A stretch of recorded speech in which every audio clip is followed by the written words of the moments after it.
Hello and welcome to Newsround, a recap of stories in the week. I'm Teniola Shoboale. The headlines.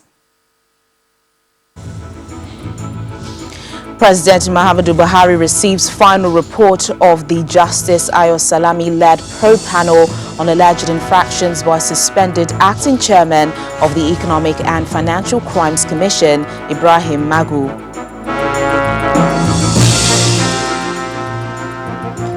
House of Representatives says it's committed to ensuring total police reforms.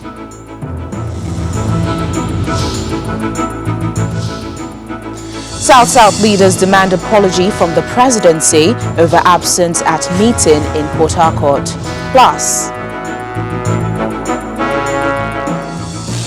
U.S. President-elect Joe Biden's victory in Georgia has been confirmed by a recount.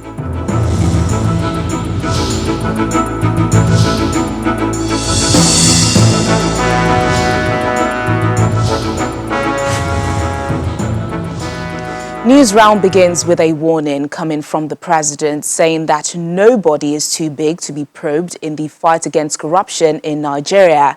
President Muhammadu Buhari made this declaration when he received the full report of the investigation into the activities of the Economic and Financial Crimes Commission under its suspended acting chairman, Ibrahim Magu. The panel, headed by a retired justice and president of the appeal court, Ayo Salami, presented the reports contained in 4 boxes to President Buhari in Abuja after over 3 months of probe. Thank you very much. It is an investigation the nation has waited for its outcome for 138 days. 103 exhibits, over 100 oral testimonies, and a nationwide physical verification of fortified assets, culminating in 4 boxes of evidence. The report will determine the fate of Nigeria's suspended acting chairman of the country's foremost anti-corruption institution, the Economic and Financial Crimes Commission, EFCC, Mr. Ibrahim Magu, who has been in acting capacity since his appointment in November of 2015 following the Senate's repeated rejection of his nomination, after he was said to have been indicted for infractions by a report from the Department of State Services. Justice Ayo Salami, who headed the inquiry, is urging President Buhari to hire the next EFCC chairman from other agencies other than the police force. Permit me to say that for 4 successive chairmen of the EFCC from inception have been drawn from the police. Therefore, in appointing a new chairman of EFCC, consideration should be given to candidates from other law enforcement or security agencies and core staff of the EFCC as provided in the Economic and Financial Crimes Commission Establishment Act 2004. It is also important to point out that at the moment there are 970 policemen, 114 drivers, 641 mobile policemen, and 215 operators are on secondment to the EFCC. Therefore, an exit plan for the disengagement of the police and other personnel within 2 years from now should be considered. This will address the issue of no promotion of core staff for over 9 years. For over 9 years, some of the core staff are stagnant at the same position, which is unhealthy and is creating some sort of rivalry between the police and the core staff of the EFCC. Your Excellency, our thinking here is that whoever you are appointing other than a core EFCC staff should be in transitional capacity of 2 years, during which period arrangement could be made for appointment of any of the core EFCC staff who had proven themselves commendable. National Crime Agency had commended them, and some other institutions of this nature have commended them. The probe has been a source of embarrassment to the Buhari-led administration, whose anti-corruption stance has been its most prominent feature. The stark reality of widespread corruption becomes poignant when allegations of corruption touches on the leadership of an institution set up by law to coordinate and enforce all economic and financial crimes laws. It is an abomination that strikes at the root and undermines the government's anti-corruption program. It was in response to the serious allegations against the Economic and Financial Crimes Commission that I set up a panel headed by the Honorable Justice Isa Ayo Salami, retired, President of the Court of Appeal, via an instrument dated 3rd July 2020, pursuant to the Tribunals of Inquiry Act, Caption T21, Laws of Federal Republic of Nigeria, 2004. The panel, under its establishing instrument in terms of reference, was mandated to probe the agency and its finances from 2015-2020 and submit its report with appropriate recommendations concerning any person, authority, or organization investigated, including any administrative or judicial measures that may be taken to recover misappropriated funds and assets. We recognize that there are more grounds to cover in the war against corruption, and we are prepared to go out to possess those lands by cutting off any stream that nourishes the seed of corruption and supports its growth. Let it be known that in the fight against corruption, no one is too big to tackle, as no individual is bigger than the Nigerian state. The details of this report have not been made public. However, the actions of the Buhari administration in the next few days will be watched very closely by the public as they await the verdict on a man who once took an oath to rid the nation of corruption. From the State House in Abuja, Kayla Magwa, Channels Television News.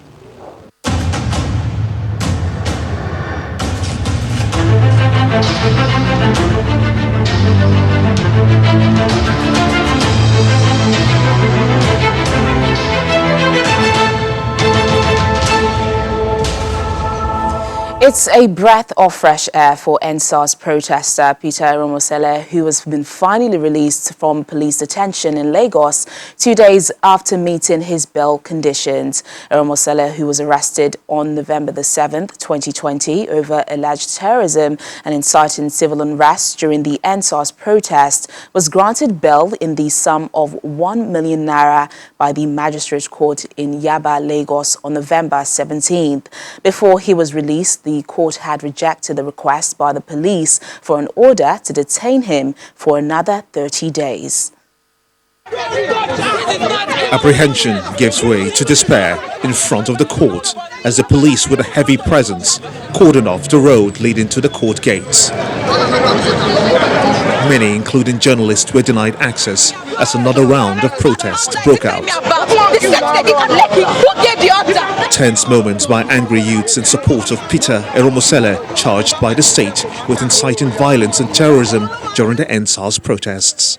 The gates are manned by the security personnel, preventing the family members and the youths from entering the court premises. Even the accused sister, Onome, is denied entry. Perhaps to avoid further distractions, the police let Onome in. She wastes no time as she heads straight to her brother in the Hilux pickup, where he has been sitting for over 2 hours. A smile indicative that tensions will die out, and they did, quickly.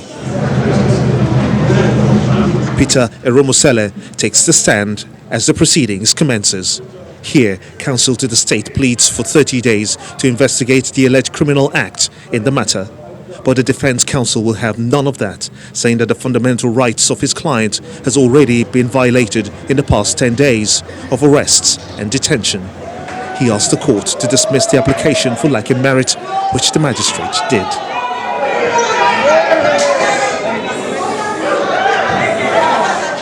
The bail conditions looks a bit tough, but not too tough. We hope it could be better. One, that there should be two shorties. The shorties should be blood relations, family members, and then one should have a landed property, and then they should be taxpayers, and the bond is 1 million naira. Not that they're going to pay. It's not security for bail. It's an undertaking that if the gentleman should run away from trial, the shorty will pay 1 million naira.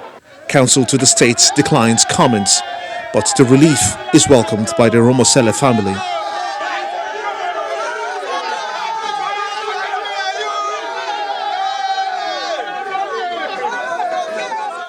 Victory for the people of Nigeria, victory for the youth of this nation. That no intimidation. I see them as the indomitable youth of Nigeria, and this is the first sign and the victory for the youth of Nigeria. The excitement over what they call victory is undeniable, as they hope that the judicial system will stand in favor of the truth at all times. Yemba Umar, Channels Television News.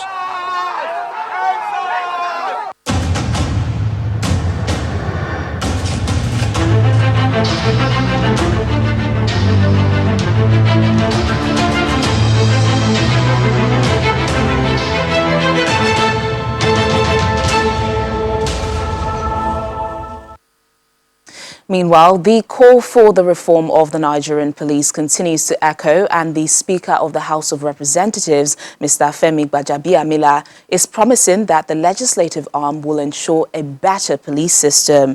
For the Speaker, trust between the police force and communities is the key to having a good policing system in the country, but it will be hard to build with weak disciplinary system. Mr. Gbajabiamila stated this during a policy dialogue of the House of Representatives in Abuja. The 9th House of Representatives has invited stakeholders for a conversation on policing and human rights in Nigeria. The dialogue takes a look at the proposed bill for the Police Service Commission, whose responsibility it is to sanction erring police officers. What we are about to discuss here is very important, because in that act, there have not been any provision for any erring police officer who goes beyond his core mandate. There have not been provision for sanction. This dialogue is an innovative step in the bill-making process. It is aimed at introducing stakeholder ownership of the legislative process. In emphasizing the need for police reforms, the UNDP resident representative to Nigeria and the Speaker of the House of Representatives speak on the disconnect between the citizens and the police. If you ask or talk to many citizens, which have had an opportunity to engage recently, there's a huge deficit in police and policing in Nigeria. We do not have an effective system of policing when the relationships between communities and the police are defined by fear and mistrust. We want to help them be better public servants by making it easier to remove rogue officers from amongst their midst, because bad police make it impossible for good police to do their work. One of the points at the technical session of the event is human rights violation by the police. Orientation is being addressed. So the intendment, Mr. Speaker, is to give powers to the Police Service Commission to intervene even at the level of curriculum, so that we are turning around their mindset even from the get-go when they get into the police force, to understand what the Constitution provides, to understand what the rights of citizens are. If I write a petition today against the NBA president that he's involved in an armed robbery in my village, the first mode of operation will be to arrest the NBA president before investigation starts. What does that tell you? That he's actually guilty, he now has to prove himself innocent. The Speaker bears his thoughts on the appearance of some policemen. Shed out, sometimes rubber slippers, probably very unkempt. It's kind of very difficult to look at him with the respect and authority of state. A public hearing will still be held on the proposed bill after it scales second reading in the House of Representatives. Terry Ikumi, Channels Television News. When Newsround returns in just a moment, South-South leaders demand apology from the presidency over absence at meeting in Port Harcourt. Details in a moment. Stay with us. Thanks for staying with us on the program. Over to the South-South now, where the governors of the geopolitical zone have demanded an apology over the treatment meted out on them by the presidency for cancelling a scheduled meeting to deliberate on several issues, including the aftermath of the NSAS protest. Governor Ifeanyi Okowa, who is the chairman of the South-South Governors Forum, says the leaders feel disrespected over the action of the presidency.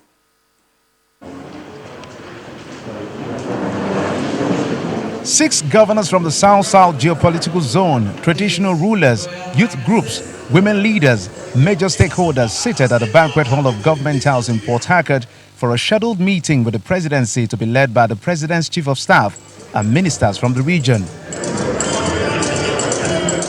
In a twist of events, the chairman of the South-South Governors Forum, Dr. Ifeanyi Okowa of Delta State, broke the news that the federal government delegation could not attend the dialogue due to a security meeting with the president. I got a call from the villa. Very unfortunately, and spoke with the chief of staff to Mr. President, and he did ask that I should please apologize to the South-South that they are already there at the airport. He's there at the airport with the ministers, but because of the emergency meeting and the further meeting of Mr. President with the Inspector General of Police and the DG SSS, that it will be difficult for them to come for this meeting without these two persons in their midst. The announcement elicited a floodgate of anger and frustration from the leaders who did not mince words over their feeling while demanding an unreserved apology. Enough of the insults. Me, I first know say this meeting no get ahead. We cannot pick any call from presidency, at least within the next 24 hours. If they take their phone call, it be like say, oh, not sell us out too. There is nothing happening in Nigeria that will call off such a meeting, no matter the excuse that they have sent down to users. Governor Okowa then reels out the position of the regional leadership. We desire, as a region, an unreserved public apology to the region, particularly to our traditional rulers and the leaders in this zone. Some traditional rulers have this to say. There's no single minister here, from here. There's nobody representing anybody here.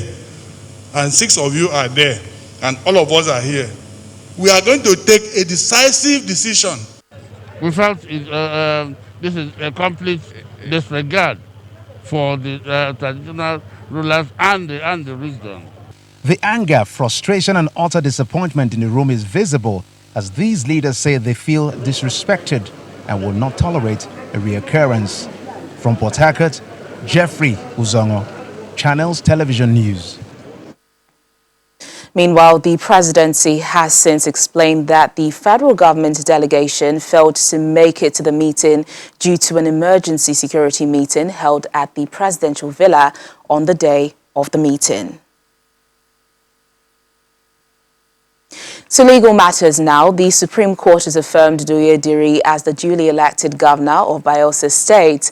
In a unanimous judgment delivered by Justice Sylvester Ngota, the Apex Court dismissed the 6 appeals filed against the governor and his deputy. Justice Ngota predicated the dismissal of the appeals on the withdrawal of same by lawyers to the appellants. It is the end of the road for the advanced Nigeria Democratic Party and 5 other appellants who insists that Senator Doye Diri and his deputy were not duly elected to govern Bayelsa State. The advanced Nigeria Democratic Party in its appeal claimed that their candidate was unlawfully excluded by the Independent National Electoral Commission, even though he was 34 years old at the time of the election, as against the constitutional requirement of 35 years. In the other appeals, the appellants claimed that the Bayelsa State Deputy Governor presented a forged NYSC discharge certificate to the Independent National Electoral Commission. The seven-man panel of the court established the fact that the candidate of the Advanced Nigeria Democratic Party was indeed underage at the time of the election. This prompted the lawyer to the appellant to withdraw his appeal. It was subsequently dismissed to the admiration of lawyers to the governor and INEC. The Supreme Court has dismissed the entire 6 appeals challenging the election of the governor of Bayelsa State. And as you saw in court today, all these appeals were shown to be frivolous. It is expected, that is in line with the law, that talking about the ANDP appeal, it is obvious that if somebody constitutionally is not qualified, he cannot claim to be unlawfully excluded. In the case of the alleged forged certificate preferred against the deputy governor, the Apex Court also established that the National Youth Service Corps, as the issuing authority, confirmed the authenticity of the certificate. Subsequently, counsel to the appellants also withdrew their appeals, leading to their dismissal by the court. We are grateful to the court that the truth has been said. The deputy governor never forged any certificates. The court has said it all, that the institutions that issued the certificate has testified, and the court believed it. We're very sure that our candidates were eminently qualified for the elections. So what the Supreme Court has done today in all the 6 appeals is to affirm those positions that we took from the tribunal to this point. Governor Diri of the People's Democratic Party was declared the elected governor of the state following a Supreme Court's judgment disqualifying the All Progressives Congress's candidate, David Leon, who had earlier emerged the winner of the poll. Newsround ends in the United States with the vote recount in Georgia, which has confirmed U.S. President-elect Joe Biden's victory in the state. This comes as legal efforts by President Donald Trump's allies to challenge its defeat were dismissed in 3 states. The Democrat beat his Republican rival in Georgia by 12,284 votes, according to the audit required by state law. Mr. Biden says he's confident that Mr. Trump knew he was not going to win. I think they're witnessing incredible irresponsibility, incredibly damaging messages being sent to the rest of the world about how democracy functions. And I think it is well,